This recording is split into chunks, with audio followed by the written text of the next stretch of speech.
Welcome everyone to the fourth and final session for the Summer Zman of the Haftarah Intertext as part of our Summer Zman offerings.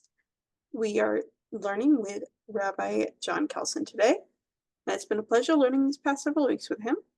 Thank you everyone for joining and for taking time in your summer for some learning. I'm going to hand things over to Rabbi Kelsen. Okay, hi everybody, good to be with you. So we are now in the 3 weeks. And sorry, Kayla, you're letting people in from there we go. Thank you very much. Okay, great. So I see people are joining as we go here. Okay, so we are now in the 3 weeks. I just wanted to say a couple words about the Haftarot, traditions of reading Haftarot during the 3 weeks, a little bit generally, just for a couple of minutes. And then we will attend to our Haftarah, which is from Yirmiyahu, the beginning of Yirmiyahu, chapter 1, into the very beginning of chapter 2 of Jeremiah. Next week is also from Yirmiyahu, picks up actually where we leave off this week, and then we have from Shabbat Chazon, the Haftarah before Tisha B'Av, Shabbat Chazon, from Chazon Yeshayahu ben Amos, from the beginning of Isaiah. Okay, so just a couple of words of introduction, and then we'll look at the Haftarah proper, the text of Yirmiyahu proper, and try to learn a little bit more about it.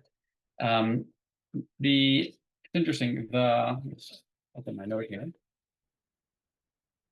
Okay, so first of all, just to note, the Gemara in Megillah on Daf Lamed Aleph 31b. Note that we read from the beginning of Isaiah on Rosh Chodesh Av Shechalil B'Shabbat, Rosh Chodesh Av, which falls on Shabbat.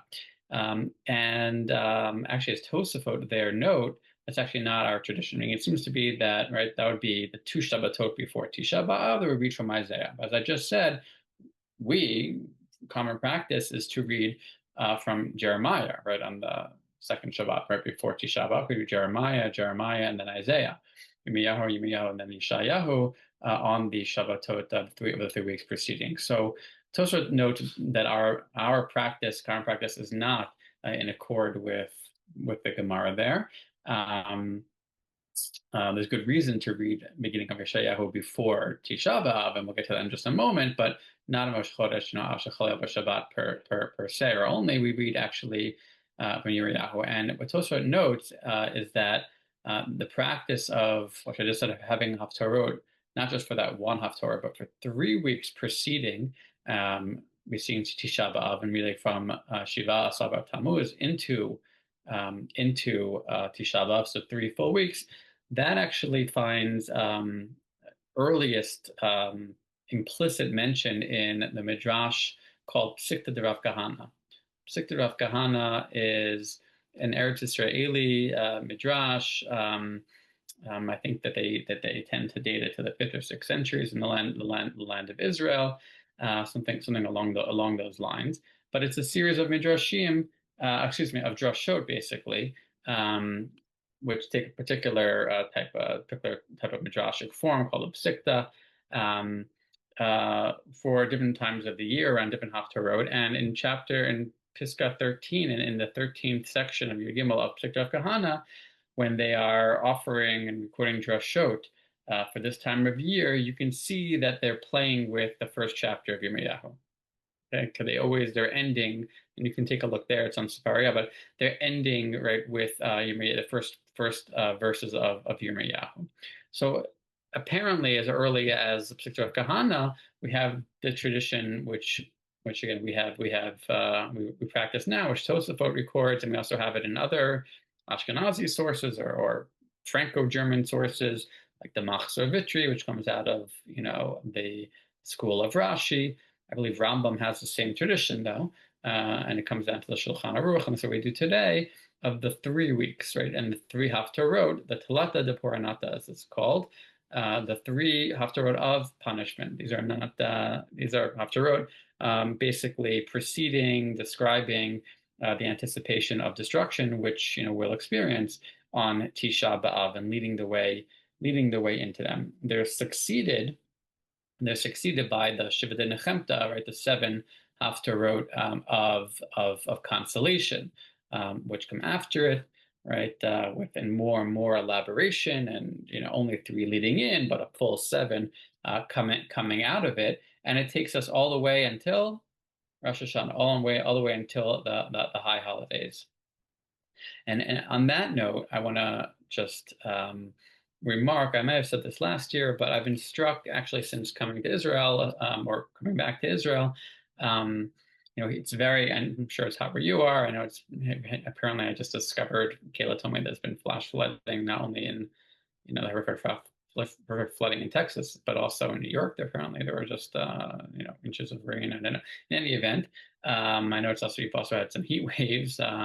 It's very hot here in Israel, and this time of year, when you go out, and especially as we get into Av proper, it's scorching and scorching, and not much can really grow so successfully during this month of Av. It starts to pick up again, starts to grow as we move into Elul, and then into Tishrei. So then you enter into the fall and kind of a period of rebirth, or not kind of, a period of agricultural rebirth. It cools off, and you approach the rainy season, right?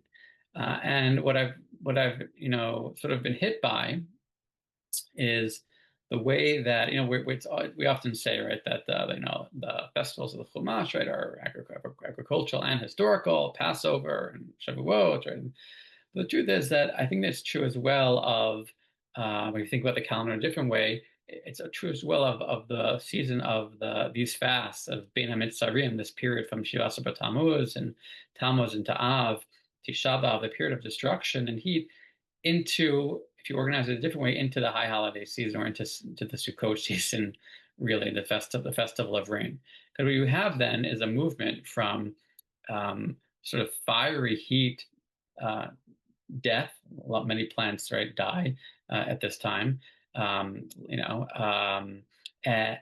Into a gradual period of rebirth, right, of a cooling off, of a cooling of the flames, of the heat, of the sun, and of the seasons, and eventually into Sukkot, right, that season of saying of Berchat, not Berchat, but Tfilat HaGeshem, right, that rain festival, and leading into a year, the harvest festival, a rain festival, leading into a new year.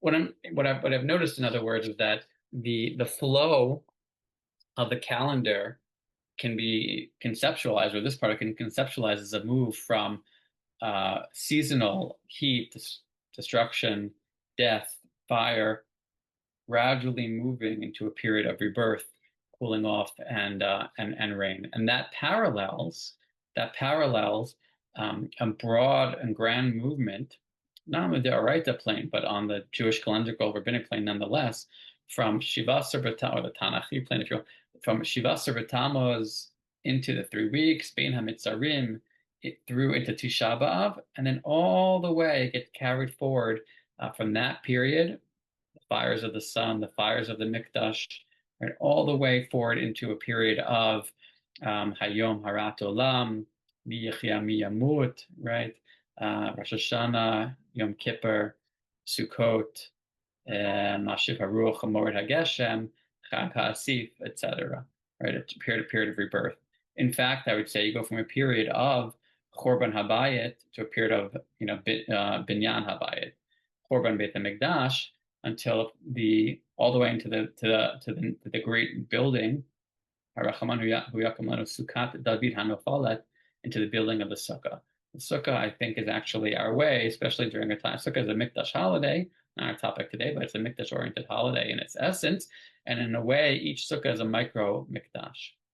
The reason I'm talking about this now is not only because we're in this period of Bein HaMitzarim, and it was a especially hot day today, and I think it's an important way of thinking. I think it's an important way of thinking about understanding. I actually think there's something very true about this way of understanding the flow of the calendar, and it's different than how we normally conceptualize the periods, but also because we're talking about Haftarah. And I think that one of the functions of having the Telata de Parnata, the 3 Haftarot, the first of which we'll deal with today, the Telata de Parnata, the 3 Haftarot of punishment, leading to Tisha B'Av Eicha, which is the primary, reading of I'd say of Tisha B'Av, and then the Shiva de Nechemta bridges this period through the Haftarot all the way until Rosh Hashanah. So the Haftarot, what I'm trying to say, it's almost like it's evidence for the claim I'm making before you today, that there's a rhyme and reason, rhythm and flow of its own from where we stand today all the way to Sukkot and thereafter. Okay, and that's perhaps one of the, if not the functions, and it's evidenced by the accompaniment of these Haftarot. Now, as we know, Haftarot, and we claim in this shir, Haftarot often function as, are chosen as per parsha, and we claim here that they function as a kind of interpretation of the parsha, or in conversation with the parsha. These Haftarot, as others have noted, are much more prominently calendrically organized. Yes, you can find, if you so wish, you can find resonances with the with moments in the Chumash, but primarily they're calendrically identified. And we start these Haftarot with Yirmiyahu, and that's what we're focused on today. And why do we focus on Jeremiah? So I want to note here that in our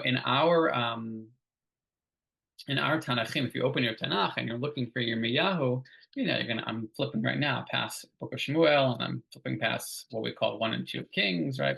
Sefer Malachim. And then the first thing that I hit there is Yeshayahu, right? Isaiah, quite long, perhaps the most prominent. Actually, many Haftarot come from Yeshayahu. Isaiah, and then only then do you get to Yirmiyahu, and then following that Yechezkel, and then Trei Asar. But in the Gemara Baba Batra, I keep on referring to the same passage of Gemara Baba Batra Yudalid, which is where we talked about this last week by Parshat Bilam, right? Parshat Balak, and what the Gemara calls Parshat Bilam, where they talk about who wrote which book. So it talks about the order there of the book. And does anyone happen to know how does the Gemara order these 3 major prophets? It's different than our tradition, right? And Rishonim, by the way, note, Rishonim there say, Rishonim, in various places note, but in our, Spanish manuscripts, I think I saw the Redax of this or something, right? In our manuscripts, in Tanachim, the order is like as I just said to you, right? Which is Isaiah, then Jeremiah, then Ezekiel. But in Gemara Bava Basra, if you look at Gemara Bava Basra there on page 14, Daf Yudalid, it's Malachim, and then Yirmiyahu, Jeremiah, and then Ezekiel, and then Isaiah.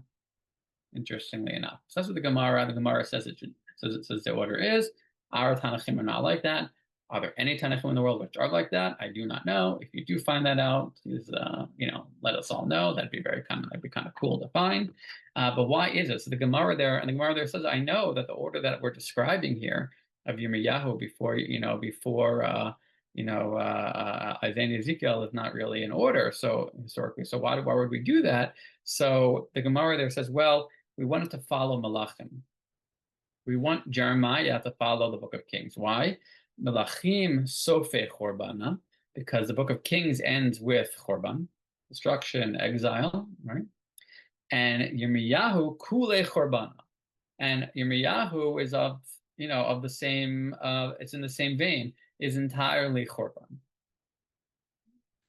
Yechezkel, Golem say Yechezkel is a mix of Chorban and Nechama, and that's why it comes after. And then Isaiah is entirely Nechama, so that's why it's ordered in that way. Now, the truth is, they're not entirely. Maybe I see, right? I would say Rubo Kakulo, as the rabbis say. Mostly, and it's true of Jeremiah. Right? Isaiah, I'm not sure how you count the parkim exactly. It is a mix, whatever. Ezekiel, but Ezekiel, has the dry bones and whatnot. Moments of Nechama. Jeremiah also has his nice moments, right? Odi Shama, Kol Sasom, Kol Chatan, and other moments, right? We'll have one in our Haftarah today at the very end of the Haftarah. You probably know this from Zichronot and Rosh Hashanah, or from songs, or from your learning, or whatever. I remember how your faithfulness in the desert. There are the nice moments. They're all the nice moments. But I will say that the vast majority of the book of Jeremiah is basically not that way. It's basically where it says Chorbana. And therefore it does. That's why the Gemara says it would come after Malachim. In a sense, actually, it's funny. Gemara there says that the end of Malachim is Chorban. Rabbi Silver has, as he says, where he learns it, he will say the whole book of Kings is Chorban. Just as the seeds are planted in the beginning, okay? But the seeds are planted in the beginning, but the whole thing is in a sense a story of how do we end up in Galut, and it plants those seeds towards the very beginning of the book. Go back to the book of Shmuel if you want to go back really far, and trace it to there. But Yirmiyahu is Kula Charbana, and thus we start the readings of the 3 weeks, on my point being, with a book which Chazal understand to be Kula Charbana, and indeed it is a book which anticipates Chorban. Now he starts, we'll see in a moment, he starts his prophetic career. He's reign of 3 kings, but he's anticipating, right, and warning the people. They do not listen, as he says. They never listen to me. He says, I just got to get away from them, but I can't, he says. But this prophecy is burning me up from the inside. But he's anticipating Chorban. And again, it makes sense to read, therefore, his words, his anticipatory words, at the beginning of this period of the 3 weeks, as if to situate ourselves, Bein HaMitzarim. We're looking towards Tisha B'Av, and we are anticipating Chorban. That is what we're doing. God willing, this year we won't need to do that, and we should have the full Nechaman redemption this year. But absent that, the way the calendar is set up is that we're anticipating the Chorban, and that we do that with Yirmiyahu. So he's a very fitting character to start with. More than that, though, I'd say, I think the tradition doubles down in Yirmiyahu when it comes to this period of time because related to the fact that this book I mentioned earlier called Eicha, this book of how could it be, right? How could it be? Of Lamentations is ascribed by the tradition to none other than Jeremiah, and for good reason. And that's not beyond the scope here. I'll try to make a reference to that point later on today, time allowing, as to another. One of the reasons I think that the tradition describes it sees Jeremiah there. They both talk about the same. They're both lamenting, right, the destruction. But if that's the case, then you basically open and close this period of time, these 3 weeks, with Yirmiyahu. Yirmiyahu is the great teacher, right, of this period of time, and we open 3 weeks with him in Haftarah, and we close with him on Eicha, okay, with a little Yeshayahu in there as well. I should say, in terms of Eicha, I think we're not going to get to Yeshayahu, I don't think, unless it comes up.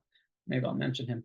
But with Yeshayahu's prophecy, Chazon Yeshayahu ben Amot, so there, Eicha hayta l'zona kirya ne'amana, right? He himself references the term, right?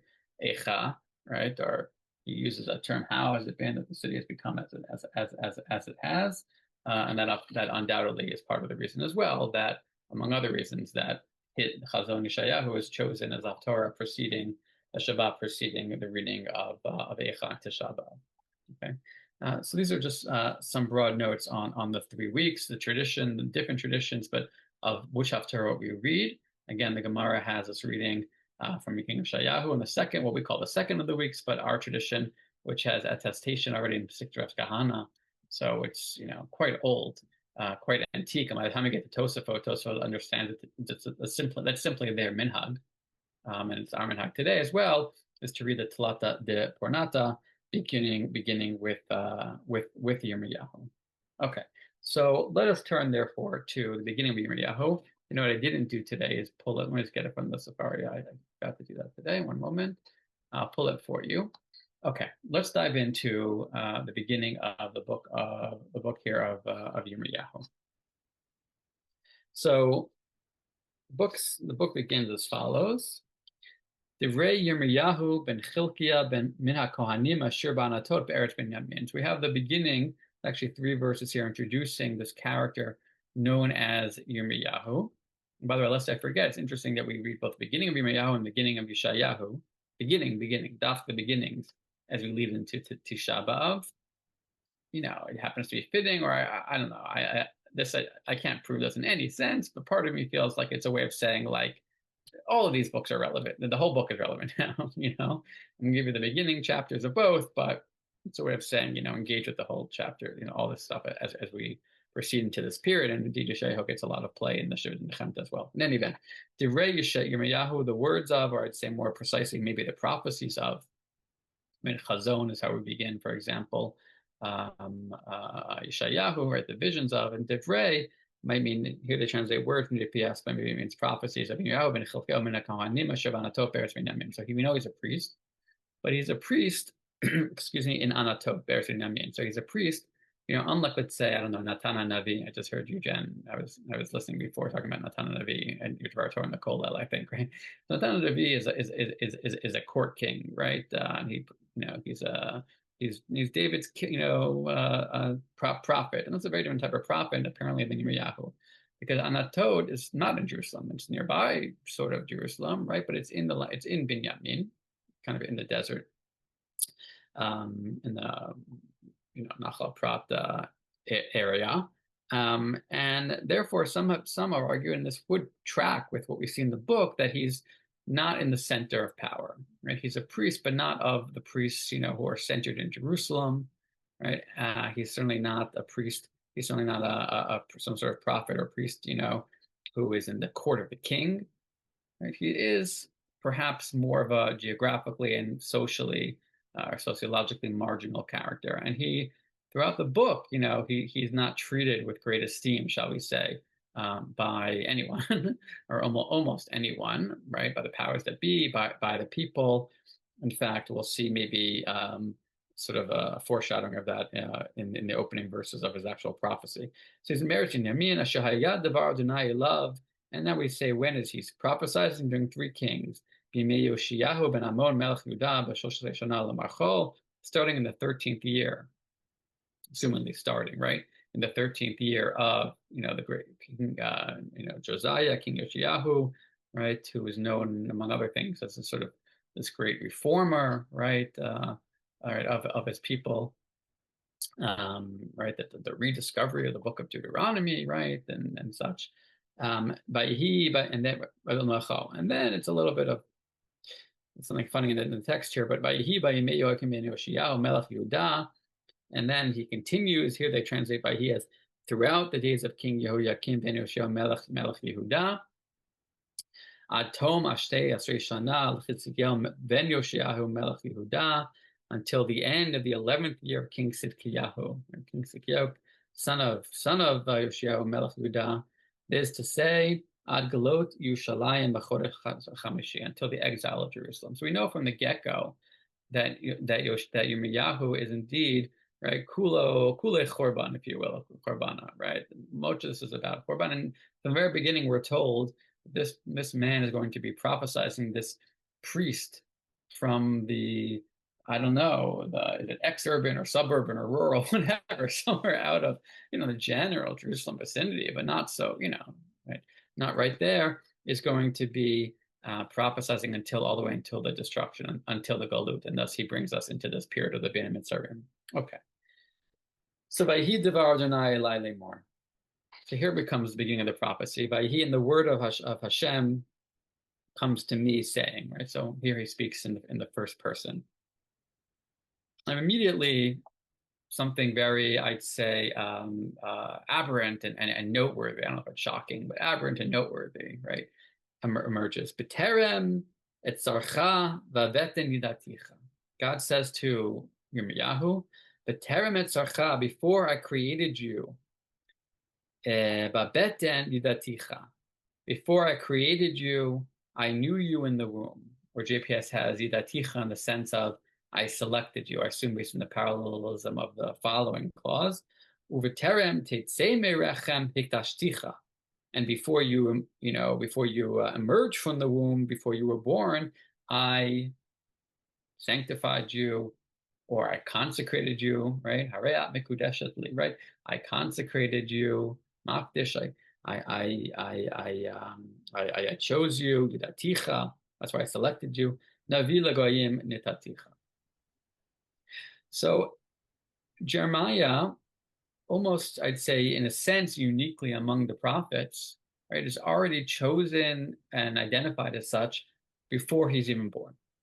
God says, I formed you, as I formed you in the womb, I already yidaticha. We already had that sense of, Right? Think about when does God say that he knew Abraham? Ata yadati ki arei Elokim ata. Genesis 22 was after the Akedah. It's a long time in. That's when God knows in that sense, knows this person.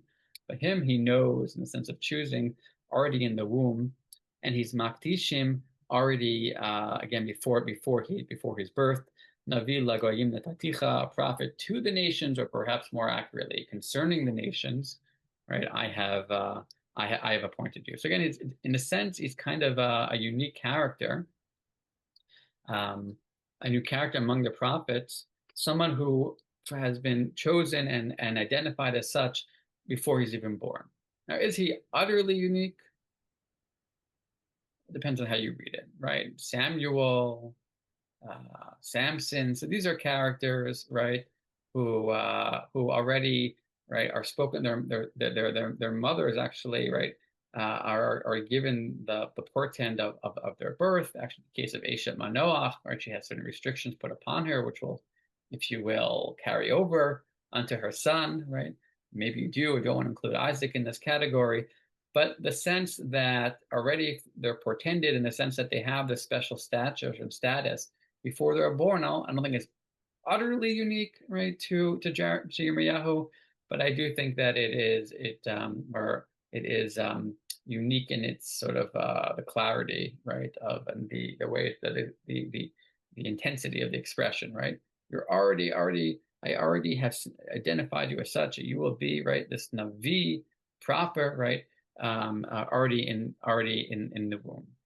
And we'll see in a moment. So something about that, actually, it's funny, Maimonides, and the guy to Perplexed, has to reckon with this text, because Maimonides makes the claim that prophecy is a characteristic which one has to sort of be trained and educated towards, so you have to develop the capacity in order to be a prophet. And then he comes across this text of Jeremiah and sort of throws him for a loop, if you will. What are you going to do with Jeremiah? It's important for Maimonides, right, that be the case, that it not just be an act of grace, right, from God, but rather the person has to have a capacity built up, and intellectual and moral capacities built up in order to be someone worthy, so in order to be capable, right, to have that capacity of prophecy. What do we do with this? So what he says as well, it's actually a combination of nature and nurture, or perhaps I should say nature and education, meaning you have to have both sort of, inherent capacities. And this is what we see in Jeremiah, that, you are, already before you were born, you were formed in such a way that you're capable of becoming a prophet. And then you have to develop those capacities once you're already born. So it's kind of hafuch, in a sense that for Maimonides, Jeremiah here becomes not the exception, but the rule, right? In other words, he is the one who teaches us that all prophets actually have to have been born with this kind of capacity, or else they never could have become prophets. That's not sufficient. It's necessary to have those capacities inherently born, but they have to be developed. Right? You have to do something with your talent, and develop it, and then and only then can you become a prophet. And the Rishonim there, I think it's a Radak, is like, that seems kind of funny. It seems actually like the opposite, that this is the exception, right? We actually don't hear it from other prophets, and to me that strikes me as accurate. That Jeremiah, there's something special about Jeremiah, that he is born with it even before he's born. He has it there. Just before I take Debbie's hand, I just want to say I mentioned Samuel, I mentioned Shmuel, I mentioned Shimshon. Maybe you want to think about Yitzchak in there. I'm not sure. There's another character I didn't mention, and that's the character of Moshe. And we're going to see a parallel with Moshe very clearly in just a moment. There's no question that, in a sense, Jeremiah is built on the model of Moshe. We mentioned earlier, a couple weeks ago, that Shmuel is as well. Okay, so but Moshe is, after all, the primary and paradigmatic Navi. So it's not surprising that major Naviim later on would follow in his model, but they follow and they also don't follow, right? Shmuel is kind of a Moshe character, but also different. We talked about that a few weeks ago. And I'd say ditto for Jeremiah. He's sort of Moshe character and sort of isn't. If you need to sort of prove that, I would just point out the difference is that Moshe is known primarily as the guy who gets us out of Egypt. And in the book of Jeremiah, everyone ends up, including Jeremiah, not everybody, but they end up back in Egypt. So it's anti-Moses in that sense. And that I think is part of the point. They go back, Bein HaMitzarim, right? A play on the word Mitzrayim. They go back to Egypt. Jeremiah himself, right, ends up back in Egypt. But I just wanted to say is that as a Moshe-esque, Mosaic-esque character, does he or does he not fit this mold? On the one hand, you could argue it either way. Is Moshe a character who, from, what we say about him,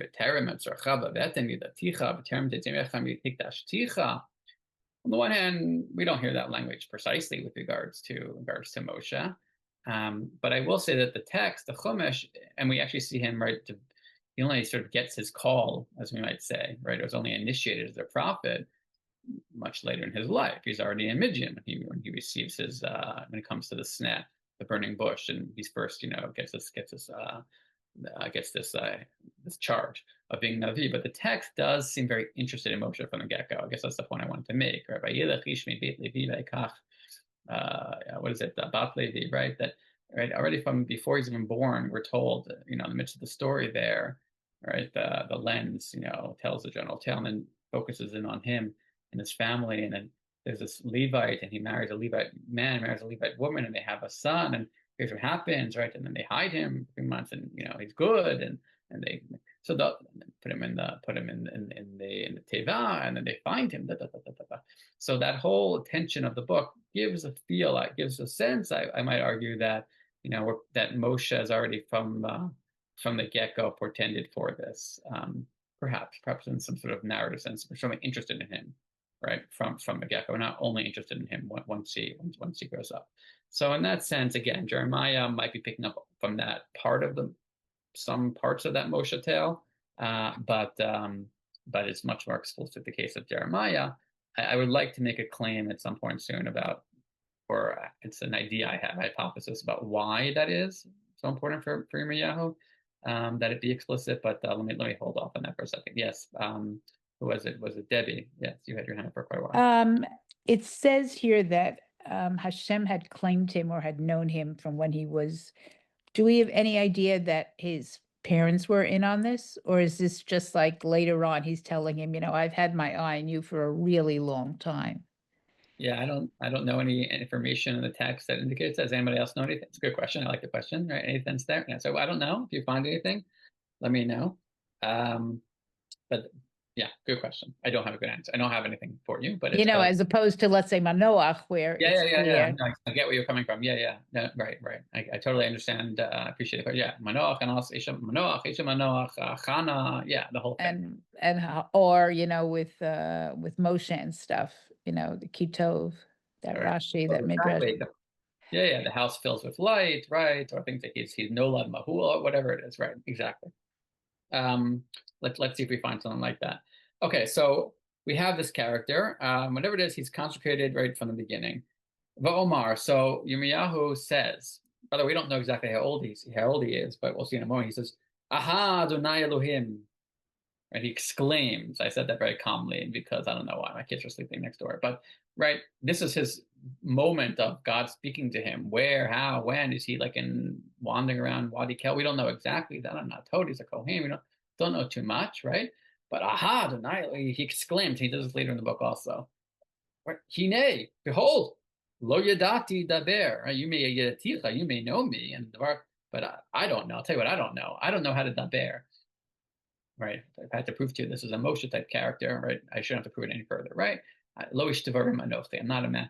I don't know how to speak. I'm reading JPS. I think again that I don't know if the translation, if the denotation should be speech and the connotation is prophecy, or if the denotation proper should be actually prophecy. In other words, I don't know what the primary or secondary. I can't prove it, but certainly at the very least, a secondary meaning here, I would argue. I'm pretty convinced is when it says I don't know how to speak. What he means, I don't know how to prophesize. Right? This is not my thing. I don't have this capacity. Okay. And I'll remind you that, in the book of Devarim, I'll come back to this again in just a moment, but the book of Devarim, chapter 18, when God is saying to the people of Israel that, he's talking about the institution of prophecy, Navi akim lahem mikerav achehem kamocha, I will establish for them a Navi from amongst their brethren, like you, Moses. That's important, kamocha. As I said earlier about Moses as the model of the prophets. It's explicit. It's basically explicit, right? In Devarim, as much as lo kam Moshe od, all other prophets nonetheless have to be Ke'ein Moshe, right? Are kamocha. And the way that narrative picks that up is that they are fashioned after Moshe in terms of sort of the narrative pieces or their biographies. But then it goes on to say, "V'natati divarai b'ficha," and I'll place my words, excuse me, and God will place my divarai, my words, right, in the prophet's mouth. That'll become very relevant in just about 5 seconds here, but that's just an example of divarai, and you see this in other places in Tanakh where divarai could actually have the meaning of prophecy. So he says, I don't know how to speak. Meaning I don't know how to prophesize. Ki na'ar anochi, for I am a na'ar. What does na'ar mean? JPS has, I'm still a boy. In other words, I'm still but a kid. You're going to make me a spokesperson, if not a prophet, right? I don't really know. I'm not trained in this. I don't know how to do this. Na'ar can mean a young person, a young boy. And remember that Moshe, na'ar boche. Moshe is called, right, when they open the Teva, he's called a na'ar. It's actually that I think it's the Rishonim there, right? Why is he called a na'ar? That's right, surprising. It shouldn't be called I don't know what, the yelet, tinok or something. Why is it called a na'ar? Some midrashim, maybe na'ar can mean even a baby and such. I don't know, but I wonder if the text here called ki na'ar anochi is referencing back to Moshe there. But na'ar can mean both, a young male, however young they are. But as you know, na'ar can also mean an apprentice, if you will, or a servant or something along those lines, right? Let's think about Joshua, right? Is the na'ar of Moshe. He's not the young boy of Moshe per se. He is the lad, but in the sense of an apprentice, right? He's the servant of Moshe. Or let's Joseph, right? Who na'ar et b'nei bilhav et b'nei zilpah neshei aviv. He's a na'ar et. How do you, right? I mean, it means he's sort of, I think he's working with them, right? He's working with them probably as they're shepherding. He Joseph with the b'nei bilha and b'nei zilpah. So he could mean here ki na'ar anochi, and actually maybe the most salient or relevant parallel, since we're speaking of Shmuel, right, is Shmuel in chapter 3 after his mother prays for his birth and she has him. So that where's this chapter 3? V'hana'ar Shmuel misharet et Hashem b'nei Eli, right? Samuel 1, chapter 3. V'hana'ar Shmuel. So yeah, he's a young Shmuel, but he's also a servant Shmuel, and he's misharet. Okay, Udvar Hashem hayayakar b'mim hahem. Ein chazon nifratz. There you go. Devar Hashem, the prophecy of Hashem, right? The word of Hashem. Aseret Dibrot, the 10 utterances of prophecies. So when he says here ki na'ar anochi, he may also mean I'm young, I'm a lad, but I'm also merely an apprentice of some sorts, right? I'm not fully trained yet, right? I'm not ready to go out there and to be your spokesperson, God. Okay, either way, ki na'ar anochi. But the Yiddish sort of has this a little bit, right? To be a na'ar, nishkan na'ar, right? It carries with it a little bit of this because it means don't be a kid, but it also means don't be a fool in the sense of don't be, don't be someone who's not the opposite. A chacham, someone who's ready. Unschooled. Unschooled, thank you. That's a good one. Unschooled. We're saying along those lines. Thank you very much. Okay, so Jeremiah says, I'm simply, right, I'm not your person here, right? It can't be me, right? Whether or not you chose me from the womb and sanctified me. And again, Moshe, right? Moshe, God says to him, Moshe says, send somebody else, lo ishtabarim anochi, right, etc., etc. So clearly, right, there's this reticence on the part of the prophet, which is not only in these, right, this is a general motif, the reticence of the prophet, right, to take this on, and perhaps the reticence is part of the qualification, right? But this is what he says to God, right? He's clearly reticent, hesitant, maybe fearful.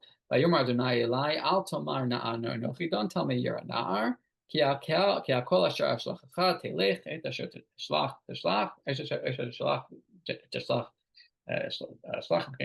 formulation, right? God, so whoever I send, I shall send, right? Whatever I command, you will speak, you will prophesize, meaning fundamentally, in some sense, don't worry about it. It's not even, in a sense, it's not even about you. I mean, I'll send who I want to send. I chose you. Since I chose you, therefore you'll be able to do it. Something along those lines, right? By Moshe eventually says, don't worry, I'll send who I want to send, and Mibal, or, who do you think is one who gave the power of speech to begin with? And eventually says, okay, fine. So Aaron will be your spokesperson. Here he says, I'll figure it out for you. Al tira mipnehem. Do not fear. Have no fear of them. Ki techani latzilecha no'om Adonai. Have no fear of them, for I'm with you to, here they have deliver you, right? To save you. I am God. Who mentioned fear? Well, apparently there's some reason to be fearful here, and it's noteworthy that we have this in the patriarchs, right? Says God to Abraham in Genesis, I think it's 15, right? He says to him, Abraham, al tira, Abraham, ani magen lech, right? Don't be fearful, Abraham. I will, yeah, exactly. Al tira, Abraham, anochi magen lech, zacharcha harbim ma'od, right? Don't be afraid. We have it by Yitzchak, right? Al tira, Abdi Yaakov, don't be afraid. So we have the part of the sort of initiation or the consecration, or it seems like this is part of the dynamic, right? That God speaks to this person, right? This important person, right? And part of it, they have something to be afraid of. They're fearful.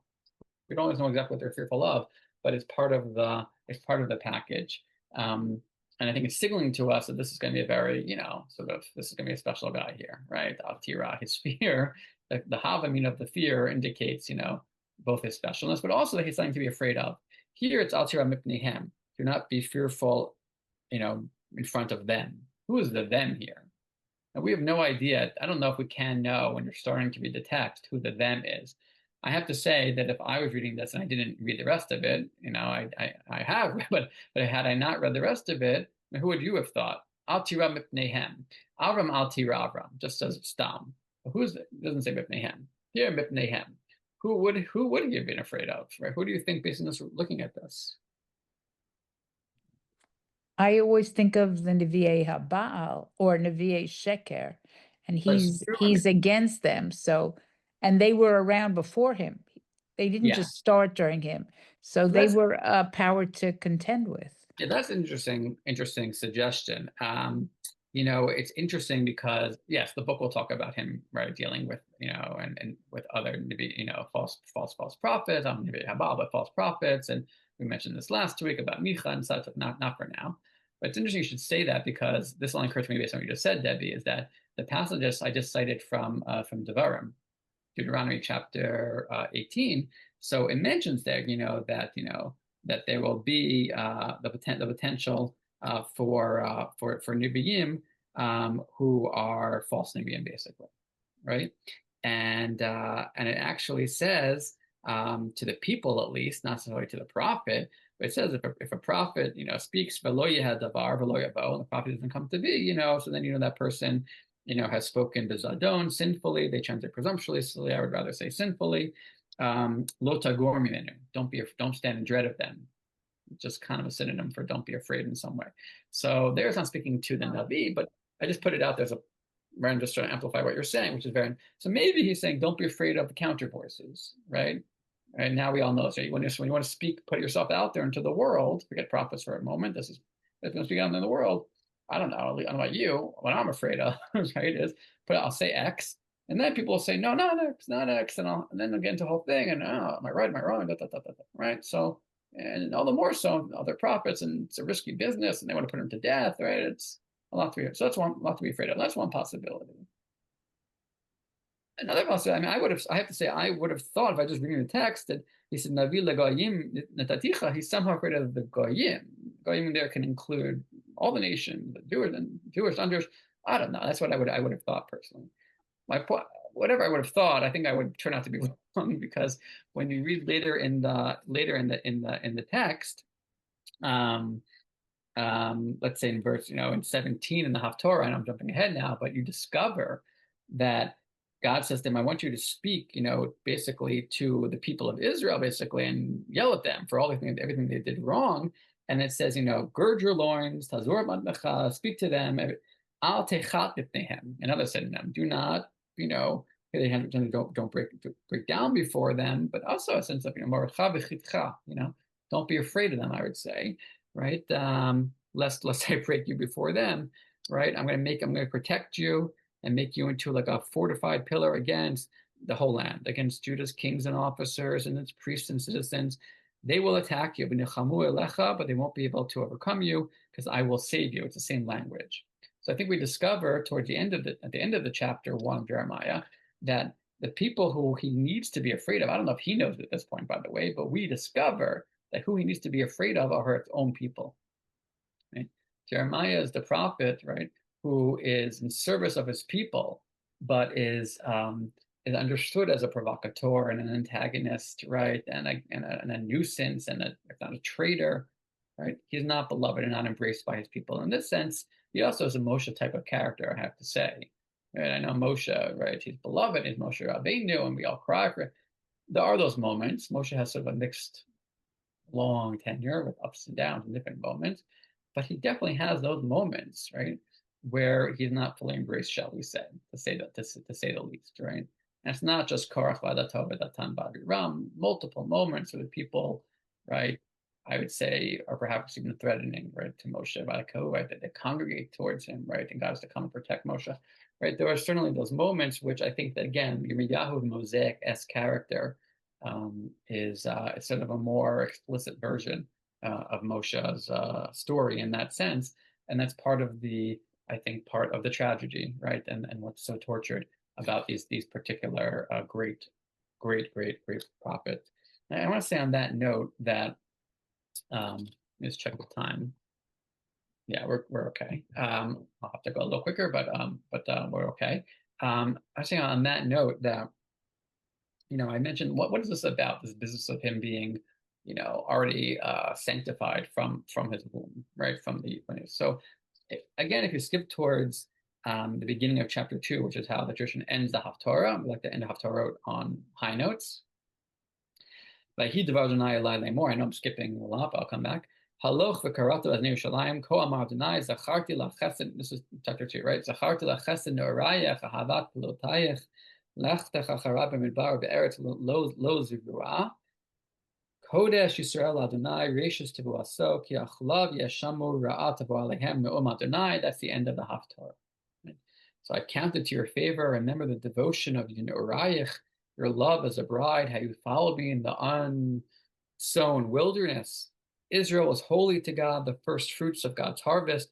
All who ate of it were guilty. Disaster befell them. So it's good for us and not good for others, but high note for us, right? So says God. And I want to a lot to say about this, but let me just make one particular point right now.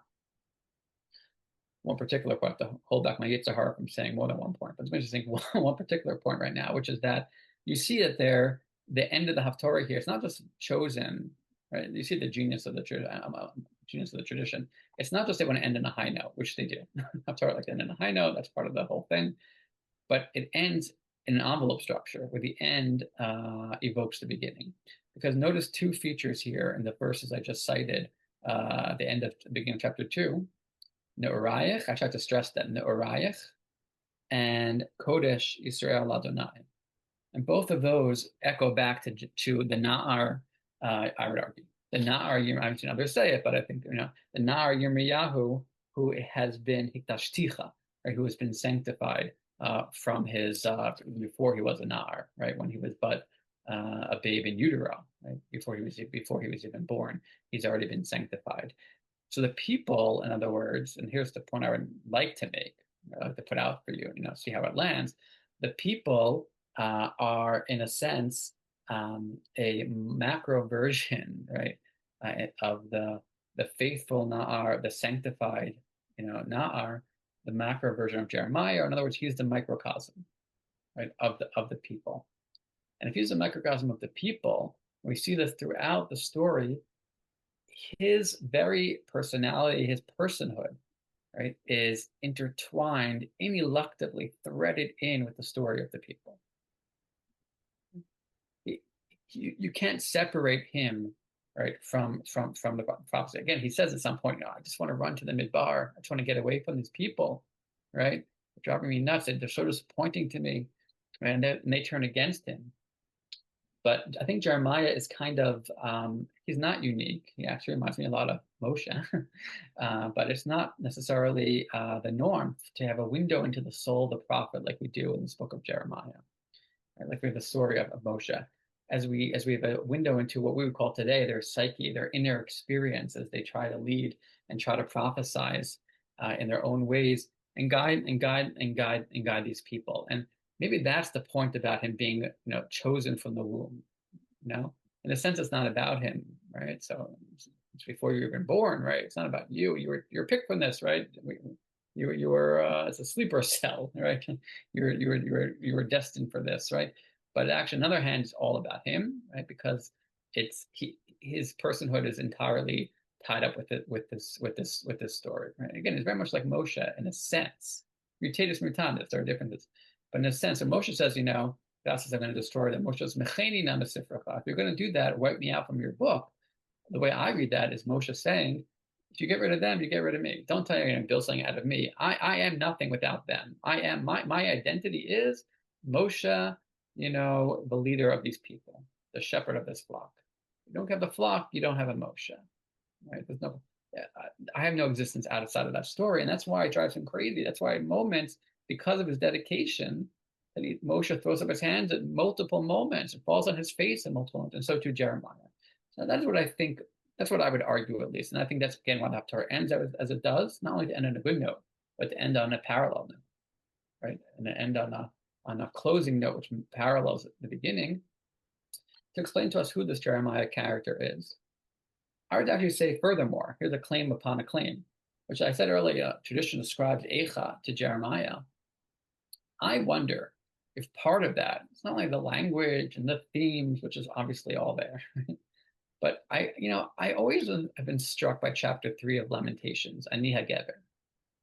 Chapter 3 of Lamentations, all of a sudden we hear from this person who is the one who has been afflicted and seen travails, speaking in the first person, Ani HaGever, in the 3rd chapter.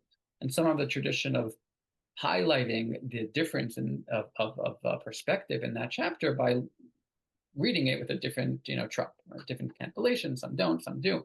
Either way.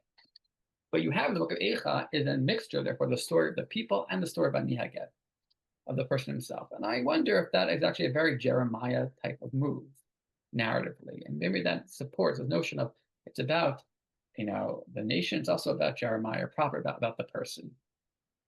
So why would we read that leading up to Tisha B'Av or during these 3 weeks?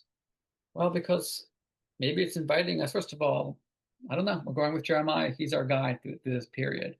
But maybe it's, when you encounter a leader who's telling that story, I don't know, it makes us, ask about ourselves. To what extent is our story part of intertwined ineluctably with this whole story or not? We all, in the modern period or whatever period we're in now, modern, post-modern, whatever we're in now, we can, heavily, to some extent, at least from one perspective, choose our stories. This is an invitation to choose a story, right? And to follow, to at least see how a person in Jeremiah chooses. He actually doesn't choose, but the story is chosen for him. But the people's story is his story. Okay.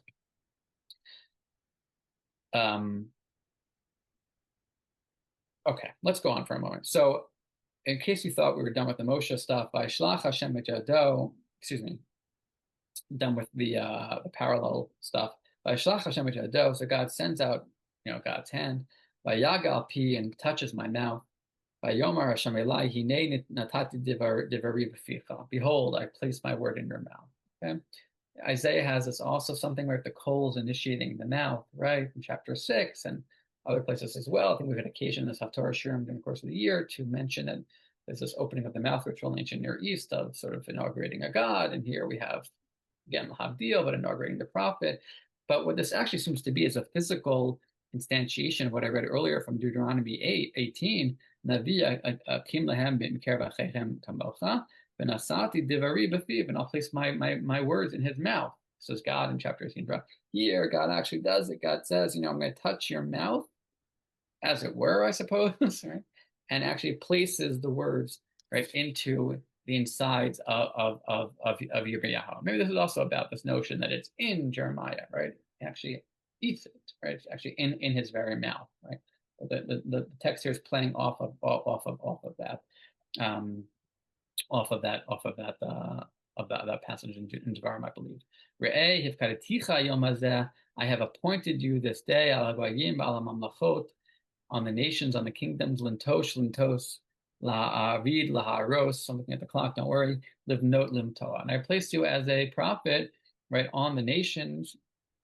Right? He does speak about other nations, but more to Israel, to uproot and pull down, destroy and overthrow, to build and to plant, which are phrases which will come up later on in the book and get played out. I encourage you in the course of these 3 weeks to maybe go through Yirmiyahu, or on Tisha B'Av proper to go through Yirmiyahu. Not a lot, learn that much Torah, but you can learn, Jeremiah is okay. And he's a prophet both of therefore of destruction and a prophet also, though, already here we see to build and to plant. And in that note, let me just say briefly, I know we didn't get to all of it, but that what happens, this is the beginning of the initiation of this prophet Jeremiah, who will prophesy about destruction, but you see here already about Galut, as we know, but also a prophet who will prophesy about building and replanting. And God says to him, what do you see, Jeremiah? And there are 2 sort of initiation moments here. What do you see? 2 times. What do you see, Yirmiyahu? And he tests Jeremiah's sight. And I'll just note before I forget that Moshe also, in terms of Mosaic parallels, if you're interested, there's a lot of Mosaic seeing in the initiation of Moshe, as it were.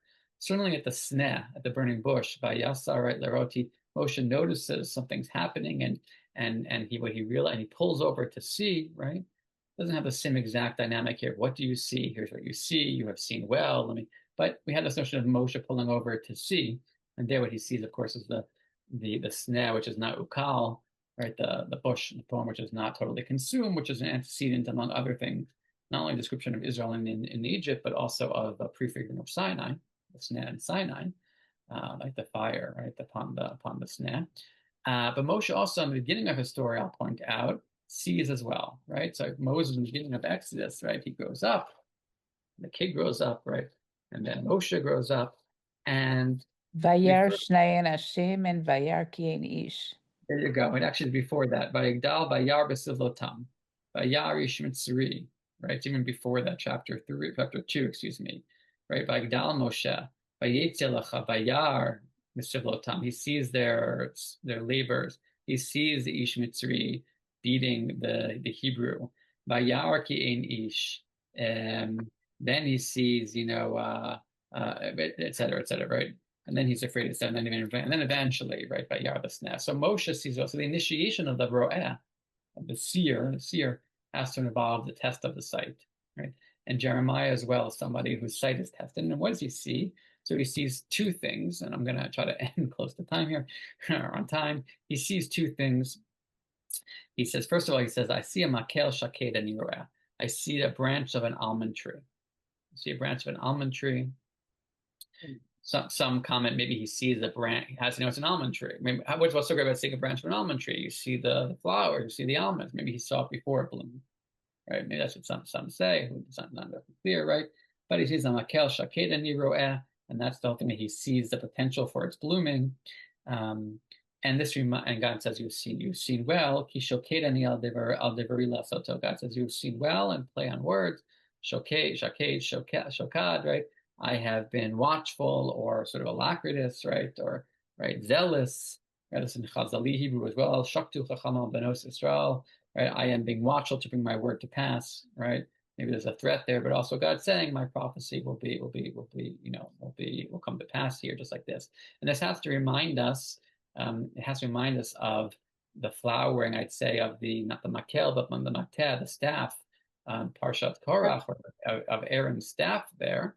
And we have, of course, right, of Yirmiyahu as a Kohen, right? So what we may see here is a sense of this prophet, who is being initiated and indicated to himself or to whomever, you indeed are a prophet, right? You indeed are chosen, if you will, right? And in a priestly sense, and you do indeed see well. Makel, Matek, into right now, Makel might have a bit of a more threatening indication. 1 second, Ruth. But Jennifer, yeah, because it says there that it says there that there's a Mateh which flowered like an almond, or had almond features there. So you'll see in numbers. And then we just go on for 1 second, and then come back to Ruth. By Hidvar Shemayla Shenit more, what else do you see? He says, I see a sir nafuach, right? I see how they translate here, a steaming pot. And here there's another intertext, which is from Yechezkel Perek Chaf Daled. You should check that out later. 24 of Ezekiel. He also sees a pot, not exactly the same language, also a boiling pot, and he's told there to sort of to fill it with good food, but it ends up being, not a good vision.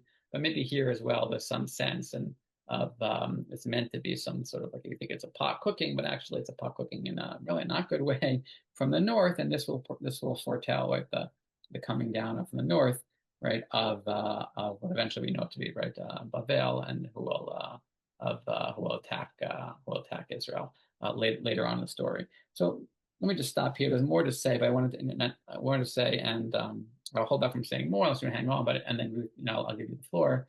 When there are also almond branches in the Temple of Menorah. Yes, I actually saw that Rabbi Dr. Rachel Adler pointed that out as well. That the menorah seems to be crafted kind of like an almond tree, or at least have almond tree-like features, which are also Balut Techat and Neirot. I don't know, it also has a Kohanic type of thing about it, or something along those lines. It's very beautiful also, but nonetheless, and it flowers early, etc. But let me just say in summary here that you entered the 3 weeks of the Haftarah and then all the way to Rosh Hashanah and into the holiday season with this very appropriate, if dour, book of a prophet of Jeremiah. But it's important, I think the Jewish tradition thinks basically that we don't shy away from looking at Korban.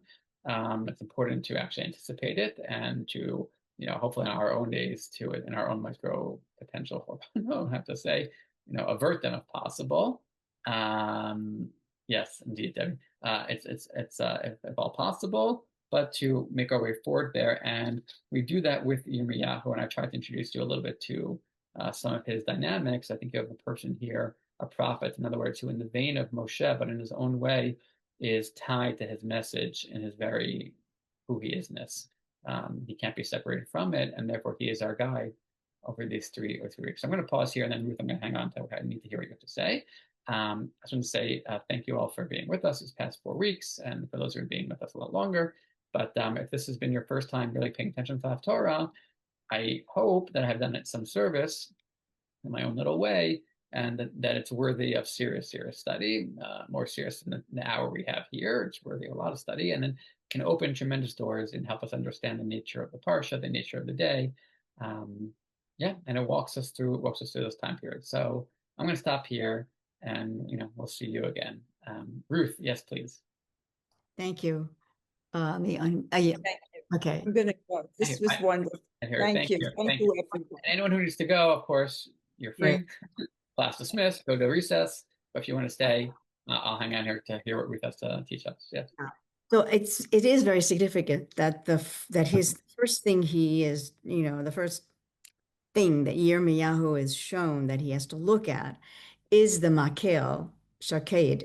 It is Aaron's staff, and it speaks to him for all of the things that are problematic for him. He is from Anatot, as you said. He's not part of the court, and that's something that scares him. He's got to walk in there and talk to the kings who are definitely dead set against him and what he has to say. But when God shows him Aaron's staff flowering, that brings back that whole scene. Aaron's power. Aaron is the one he wins the day of the competing staffs. Right. It's Aaron's mateh that flowers. And he has power. So God is showing Yirmiyahu, you are Aaron. You have this power. And like Aaron, who was Moshe's spokesman, you will have the power to speak. You will be able to speak. So there's well said. And I want to say, by the way, that you're reading, how should I say this? Your reading supports, it's another brick in the Moshe type of construction here, because Moshe also is very afraid. They won't listen to me. That's part of his fear. They're not going to listen to me, right? You are Aaron. You're the Kohen. You've always been this. The Aaron is the spokesperson. Moshe couldn't speak. You can speak. But now on the other side, in the Moshe side, it's so he's so poignant. He's so like Moshe, and that Moshe is willing to go down with the ship. He will not abandon his people for anything. And Yirmiyahu is the same.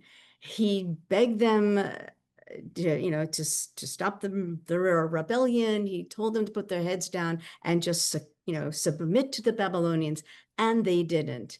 And they go, they were marched off into exile. And even before that, before the final exile, there was a whole, cut that decided, well, we're going to go to Egypt. That's where we're going to go. And Yirmiyahu told them not to go, but they insisted on going. And he went with them because he couldn't abandon them. That is so Moshe-like. He could not abandon them, even though it was the worst thing to do. He went with them to Egypt. And that's, you gotta love it. I totally agree. Maybe that's also part of like what's happening here. They want us to be with Yirmiyahu here, In other words, you want to have us all experience Korban Abayit, but not to abandon the story. Not to abandon the ship and stick with it through. And even at the end of Eicha, when he turns, it's Yirmiyahu, when he turns back to God and he said, it's too much. It's ma'od. This is too much. His parting words are, this is too much, God. It's too ma'od. It's just too much. Right. Well said. All right. I want to just thank everyone for making time for coming and learning. It's been a pleasure learning with you all these past 4 weeks. There are more classes coming up that I'd like to highlight and let people know about. Mishnah in Depth is going to continue with Svachim starting this Sunday at 1 p.m. Eastern Time with Rabbi A.B. Wolfish. Our Tisha B'Av offerings are also open and listed on our website. You can check out the listings for both at drisha.org/classes. Take care, everyone.